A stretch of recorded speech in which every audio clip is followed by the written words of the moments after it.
What's up? The One Janitor here, issuing the $100,000 Unicorn Challenge to anyone that can provide proof or evidence that unicorns do not exist. I think it's pretty funny that people have been saying for so long that unicorns don't exist when they have zero proof and zero evidence. How would that hold up in a court of law? Imagine we were in a court of law and I was the prosecutor and I said, what is the evidence that unicorns do not exist? You would have nothing. I would win that case. It would not be thrown out. You know, I was talking to a unicorn denier the other day and he said, I do not believe in magic. And I said, you really don't? And he said, I do not. And I said, well, how do you explain unicorns then? You see, you live in a dichotomy, a paradigm, a problem, a paradox. I know those are all different things, but never mind that. Now, if we were to draw a diagram of the totality of knowledge, it would look a little something like this. Wait, actually, yeah, that's better. Yet, if we were to represent everything that you know, every scientific fact that you claim to understand, it would look a little bit something like this. You are a tiny flea on the unicorn's butt. Now, don't you think it's ironic that people who are living as this tiny flea are trying to claim that the whole unicorn does not exist? Because you've never seen a unicorn, they don't exist. Because nobody's ever seen a unicorn, they don't exist.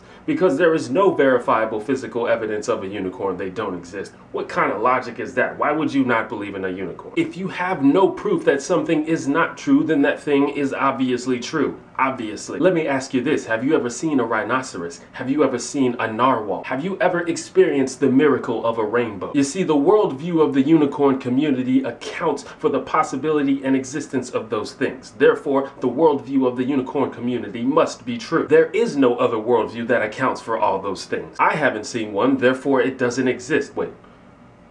Basically, the unicorn deniers don't want to believe in absolute truth. They're always talking about evidence when they have no evidence themselves. So I challenge you today, prove to me that unicorns don't exist. And while you're at it, prove to me that leprechauns don't exist. Prove to me that Zeus and Thor does not exist. Prove to me that Mickey Mouse is not right now in my bedroom doing the Macarena with a tutu on. Please go away, Mickey, you're scaring me. You see, you can't do it, and it's a good thing you can because I don't actually have $100,000.